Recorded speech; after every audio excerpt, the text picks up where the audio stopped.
Profetas e Reis, capítulo 17. O chamado de Eliseu. Deus havia ordenado a Elias que ungisse outro para que fosse profeta em seu lugar. A Eliseu, filho de Safate, ungirás profeta em teu lugar. Ele dissera, e em obediência à ordem, Elias saiu em busca de Eliseu. Viajando em direção do norte, quão mudada estava a cena do que havia sido apenas pouco tempo atrás. Naquele tempo o solo estava crestado, os distritos agrícolas sem serem trabalhados, pois nem orvalho nem chuva havia caído por 3 anos e meio. Agora por todos os lados a vegetação despontava, como que para compensar o tempo de sequidão e fome. O pai de Eliseu era um rico fazendeiro, um homem cuja família estava entre aqueles que, em tempo de apostasia quase universal, não tinham dobrado joelhos a Baal. O seu lar era desses onde Deus era honrado e onde a lealdade à fé do antigo Israel era uma regra da vida diária. Em tal ambiente transcorreram os primeiros anos de vida de Eliseu. Na quietude da vida campestre, sob o ensino de Deus e da natureza e da disciplina do trabalho útil, recebeu ele a educação em hábitos de simplicidade e de obediência a seus pais e a Deus, educação que o ajudou a preparar-se para a alta posição que mais tarde deveria ocupar. O chamado profético veio a Eliseu, enquanto arava o campo com os servos de seu pai. Ele havia assumido o trabalho que estava mais próximo. Possuía ambas as qualidades, de um líder entre os homens e a mansidão de quem está pronto para servir. De espírito quieto e gentil, era não obstante enérgico e firme. Possuía integridade, fidelidade e o amor e temor de Deus. E na humilde rotina da labuta diária, ganhava força de propósito e nobreza de caráter, crescendo constantemente em graça e conhecimento. Enquanto cooperava com seu pai nos deveres do lar, estava aprendendo a cooperar com Deus. Pela fidelidade em pequenas coisas, Eliseu estava se preparando para encargos mais pesados. Dia a dia, mediante experiência prática, capacitava-se para uma obra mais ampla e mais alta. Ele aprendeu a servir. E, havendo aprendido isto, aprendeu também como instruir e dirigir. A lição é para todos. Ninguém pode saber qual é o propósito de Deus em sua disciplina, mas todos podem estar certos de que a fidelidade em pequenas coisas é a evidência da capacidade para responsabilidades maiores. Cada ato da vida é uma revelação do caráter, e unicamente aquele que nos pequenos deveres prova-se um obreiro que não tem de que se vergonhar, pode ser honrado por Deus com mais alto serviço. Aquele que sente não ser de qualquer consequência a maneira como realiza suas pequenas tarefas, prova-se incapaz para uma posição mais honrosa. Ele pode imaginar-se inteiramente competente para assumir maiores encargos, mas Deus olha mais no fundo do que na superfície. Depois de testado e provado, está escrita contra ele a sentença: pesado fosse na balança, e foste achado em falta. Sua influência reage sobre ele mesmo. Ele deixa de obter a graça, o poder, a força de caráter que se recebe mediante entregas sem reservas. Muitos, por não estarem ligados diretamente a alguma atividade religiosa, acham que sua vida é inútil, que nada estão fazendo para o avançamento do reino de Deus. Se pudessem fazer alguma coisa grande, quão alegremente a empreenderiam. Mas, porque só podem servir em pequenas coisas, julgam-se justificados em nada fazer. Erram nisto. Um homem pode estar no serviço ativo de Deus enquanto empenhado nos deveres comuns de cada dia, enquanto derrubando árvores, abrindo clareiras ou indo após o arado. A mãe que educa seus filhos para Cristo está trabalhando para Deus tão verdadeiramente como o ministro no púlpito. Muitos anseiam por um talento especial com que fazer uma obra maravilhosa, enquanto deveres que estão à mão e cuja realização tornariam a vida fragrante são perdidos de vista. Tomem tais pessoas as atividades que estão diretamente em seu caminho. O sucesso não depende tanto de talento quanto de energia e voluntariedade. Não é a posse de esplêndidos talentos que nos capacita a prestar serviço aceitável, mas a conscienciosa realização dos deveres diários, o espírito contente, o interesse sincero e sem afetação no bem-estar alheio. Na mais humilde sorte pode ser encontrada a verdadeira excelência. As tarefas mais comuns, executadas com amorável fidelidade, são belas à vista de Deus. Passando Elias, divinamente dirigido na busca de um sucessor, pelo campo que Eliseu estava arando, lançou sobre os ombros do jovem o manto da consagração. Durante a fome, a família de Safate tinha se relacionado com a obra e missão de Elias. E agora o Espírito de Deus impressionou o coração de Eliseu quanto ao significado do ato do profeta. Isto foi para ele o sinal de que Deus o havia chamado para ser o sucessor de Elias. Então deixou ele os bois e correu após Elias e disse: Deixa-me beijar a meu pai e a minha mãe, e então te seguirei. Vai e volta, foi a resposta de Elias, porque que te tenho eu feito? Isto não era uma repulsa, mas um teste de fé. Eliseu devia considerar o preço, decidir por si mesmo a aceitar ou rejeitar o chamado. Se seus desejos se apegassem ao lar e suas vantagens, ele estava livre para permanecer ali. Mas Eliseu compreendeu o significado do chamado, sabia que viera de Deus e não hesitou em obedecer. Não seria por qualquer vantagem terrena que ele iria renunciar à oportunidade de se tornar mensageiro de Deus, ou sacrificar o privilégio da associação com o seu servo. Ele tomou uma junta de bois e os matou, e com os aparelhos dos bois cozeu as carnes. E as deu ao povo e comeram. Então se levantou e seguiu a Elias, e o servia. 1 Reis capítulo 19, verso 21. Sem hesitação deixou um lar onde era amado, para assistir ao profeta em sua vida incerta.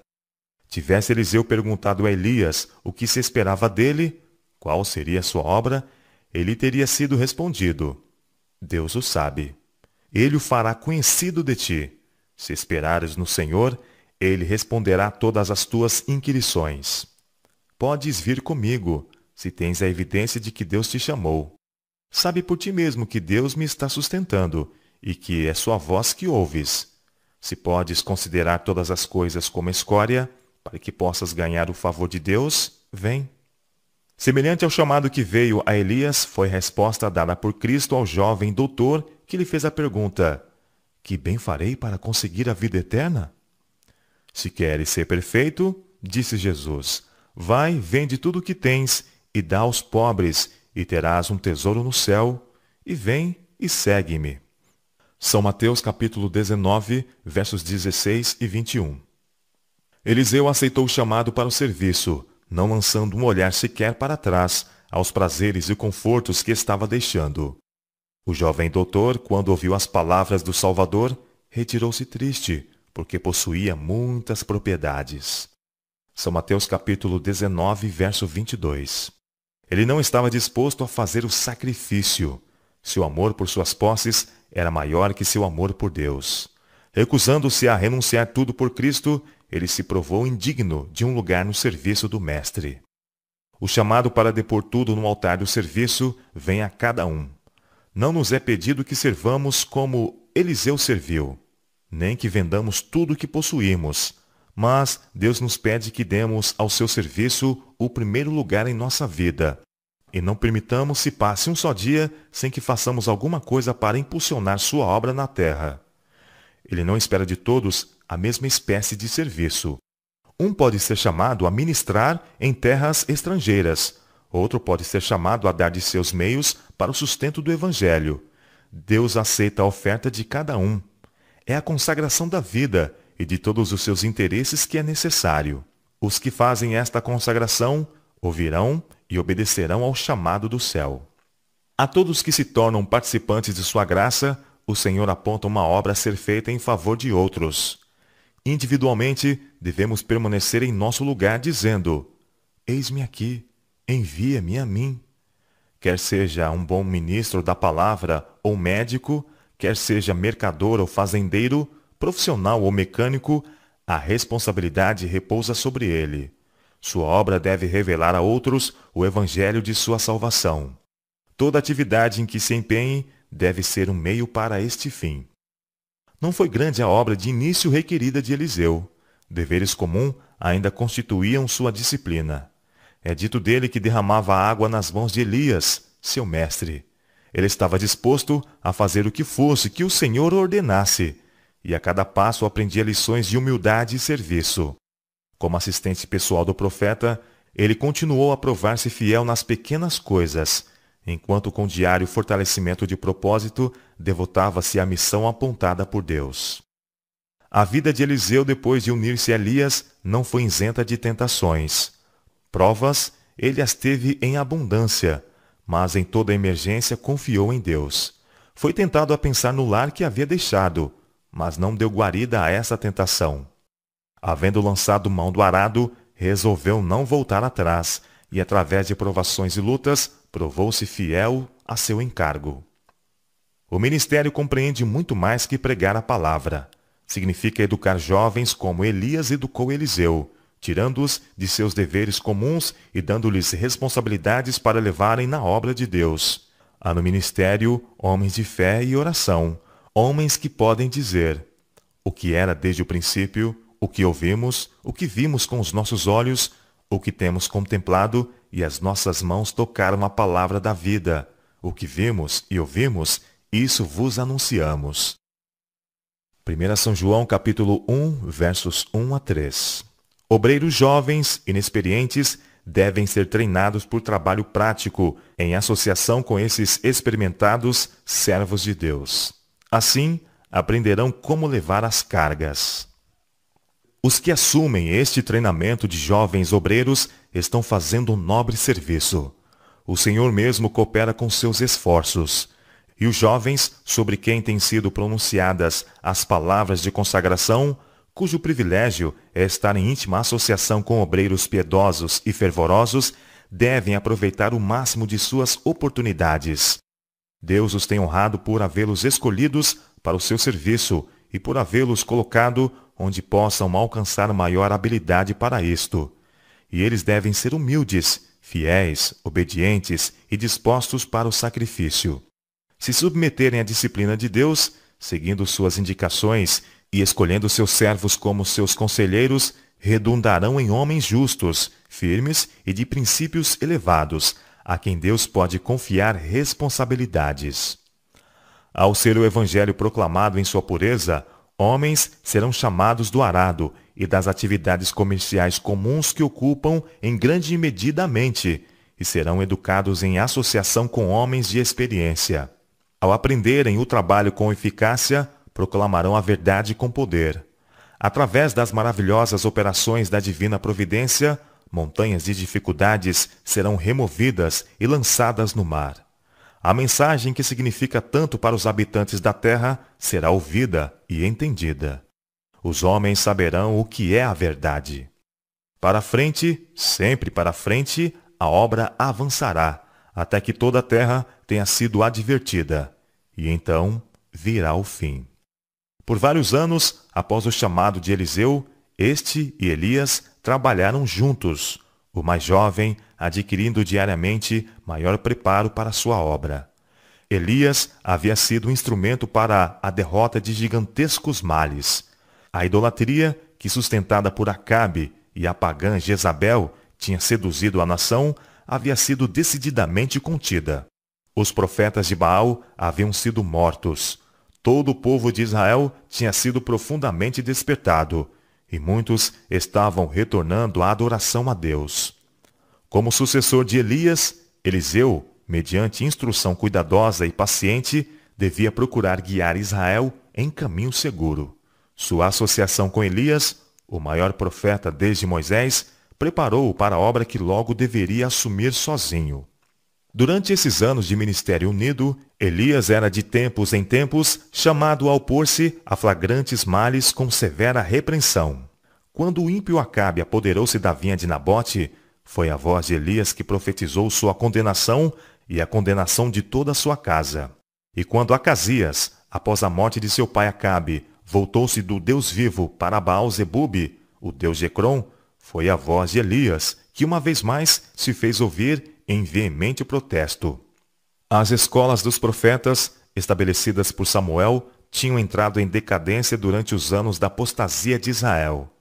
Elias restabeleceu estas escolas, tomando providências para que os jovens adquirissem uma educação que os levasse a engrandecer a lei e fazê-la gloriosa. 3 dessas escolas, uma em Gilgal, outra em Betel e a terceira em Jericó, são mencionadas no registro.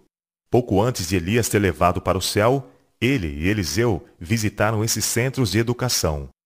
As lições que o profeta de Deus lhes havia propiciado em visitas anteriores, ele as repetiu agora.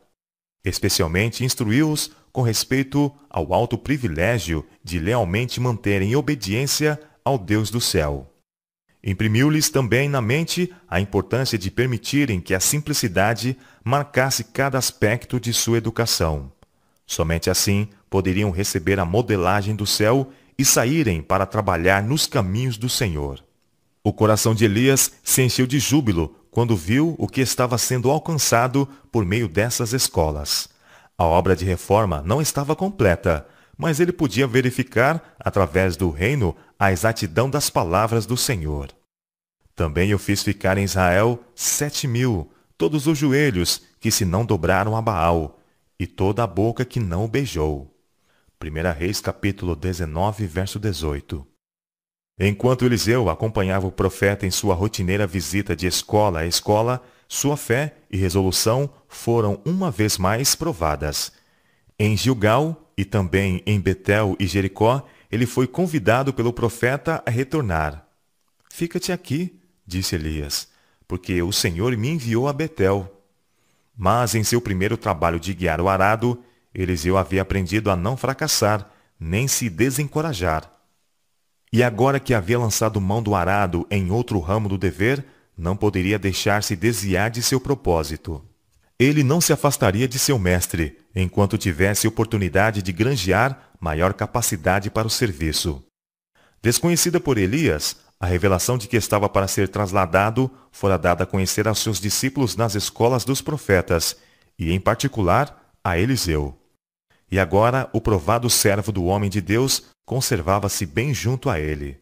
Tantas vezes, quantas lhe fora feito o convite para retornar, sua resposta foi: Vive o Senhor, e vive a tua alma, que te não deixarei. E assim foram juntos, e eles pararam junto ao Jordão. Então Elias tomou a sua capa, e a dobrou, e feriu as águas, as quais se dividiram para suas bandas, e passaram ambos em seco. Sucedeu, pois, que, havendo eles passado, Elias disse a Eliseu: Pede-me o que queres que te faça, antes que seja tomado de ti. Eliseu não pediu honras seculares, ou um lugar elevado entre os grandes homens da terra. O que ele ambicionava era uma grande medida do Espírito que Deus havia derramado tão abundantemente sobre aquele que estava para ser honrado com a trasladação. Ele sabia que nada, a não ser o Espírito que havia repousado sobre Elias, podia capacitá-lo a preencher em Israel o lugar para o qual Deus o havia chamado. Peço-te que haja porção dobrada do seu Espírito sobre mim. Em resposta a esse pedido, Elias disse: Coisa dura pediste. Se me vires quando for tomado de ti, assim se fará. Porém, se não, não se fará. E sucedeu que, indo eles andando e falando, eis que um carro de fogo, com cavalos de fogo, os separou um do outro. E Elias subiu ao céu, num redemoinho. Elias foi um tipo dos santos que estarão vivos na terra, por ocasião do segundo advento de Cristo, e que serão transformados, num momento, num abrir e fechar de olhos, ante a última trombeta, sem provar a morte. Foi como representante dos santos, a serem assim trasladados, que ao aproximar-se o fim do ministério terrestre de Cristo, foi permitido a Elias estar com Moisés, ao lado do Salvador no Monte da Transfiguração. Nesses entes glorificados, os discípulos viram, em miniatura, a representação do reino dos redimidos. Eles contemplaram a Jesus revestido com a luz do céu. Ouviram uma voz que saiu das nuvens, reconhecendo-o como Filho de Deus. Viram Moisés representando os que serão ressuscitados da morte por ocasião do segundo advento. E ali estava também Elias, representando os que, no fim da história terrestre, serão mudados do estado mortal para o imortal, e serão trasladados ao céu sem ver a morte. No deserto, em solidão e desencorajamento, Elias dissera que já havia vivido bastante e orara pedindo a morte. Mas o Senhor, em sua misericórdia, não tomara pela palavra. Grande obra havia ainda para ser feita por Elias, e quando sua obra tivesse terminado, não devia ele ser deixado a perecer em desencorajamento e solidão. Não lhe estava reservado descer à tumba, mas ascender com os anjos de Deus à presença de sua glória. O que vendo Eliseu clamou: meu pai, carros de Israel e seus cavaleiros! E nunca mais o viu. E travando dos seus vestidos, os rasgou em duas partes. Também levantou a capa de Elias, que lhe caíra, e feriu as águas, e disse: onde está o Senhor, Deus de Elias? Então feriu as águas, e se dividiram elas para uma e outra banda, e Eliseu passou. Vendo, pois, os filhos dos profetas que estavam de fronte em Jericó, disseram: o espírito de Elias repousa sobre Eliseu. E vieram-lhe ao encontro e se prostraram diante dele em terra. 2 Reis, capítulo 2, versos 12 a 15. Quando o Senhor, em sua providência, considera oportuno remover de sua obra aqueles a quem tem dado sabedoria, ele ajuda e fortalece seus sucessores, se voltarem para ele em busca de auxílio e andarem seus caminhos. Podem eles ser mesmo os mais sábios que seus predecessores. Podem, pois, tirar proveito de suas experiências e de seus erros adquirir sabedoria. Daí em diante, Eliseu ocupou o lugar de Elias. Aquele que havia sido fiel no mínimo, devia provar-se igualmente fiel no máximo.